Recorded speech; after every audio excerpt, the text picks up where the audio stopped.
Сәлеметсіздер ме?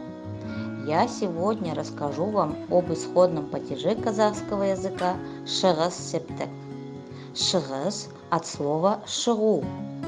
Это означает выходить, выбраться, выход, исход. Шығыс септік обозначает исходный пункт движения или действия и соответствует русским предлогам от, из, с. Шығыс септік отвечает на вопросы кімнен, от кого, неден, от чего, қайдан, откуда. Сначала послушайте диалог. Сәлем, Джон.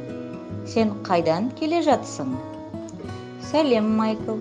Мен банктен келе жатырмын. Бауырсақ сөзі. Мен атадан қаштым. Мен әжеден қаштым. Сенен де қоян қашамын. Барыс септік имеет окончание нан-нен, дан-ден, тан-тен.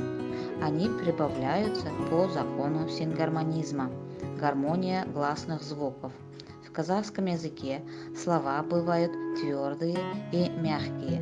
Твердыми словами называем слова, где гласные твердые.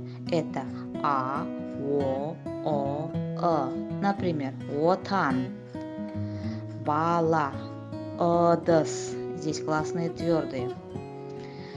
Мягкими словами называем слова, в которых гласные мягкие. Это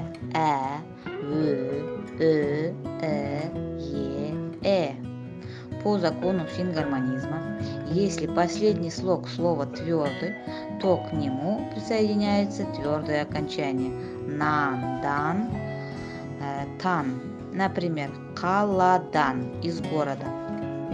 Если последний слог слова мягкий, то к нему присоединяется мягкое окончание нен, ден, тен. Например, екаден, из двух. Гармония согласных звуков. Теперь смотрим на согласные звуки. Нан, нен прибавляются после сонорных ма, на, ан и после притяжательных окончаний третьего лица с, а, Например, жүзім нен, баласы нан, от его ребенка. Тан-тен после глухих и звонких бвгд.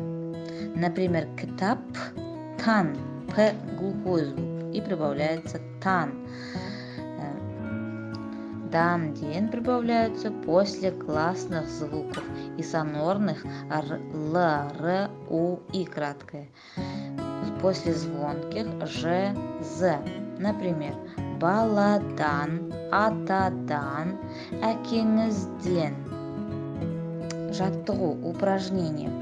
Как вы думаете, какие окончания прибавляются на эти слова? Кітап, п глухой звук. И это последний слог твердый, тап. Бала заканчивается на гласный звук, твердое слово. Әуежай, жай твердое, последний слог твердый и последний согласное и краткое. Жұмыс, с глухой, твердое слово. Ет, т глухой звук, мягкое слово. Мұғалім, последний слог лем мягкое и последнее согласное м сонорное. Теперь посмотрите на правильные ответы. Будет кітаптан, баладан, әуежайдан, жұмыстан, еттен, мұғалімнен. Второе упражнение. Екінші жаттығу. Попробуем переводить песню Колобка. Бауырсақ кімнен қашты? От кого ушел колобок? Мен атадан қаштым. Мен әжеден қаштым. Мен қояннан қаштым. Мен аюдан қаштым. Мен қасқырдан қаштым. Мен түлкі, сенен де қашамын. Назарларыңызға рахмет.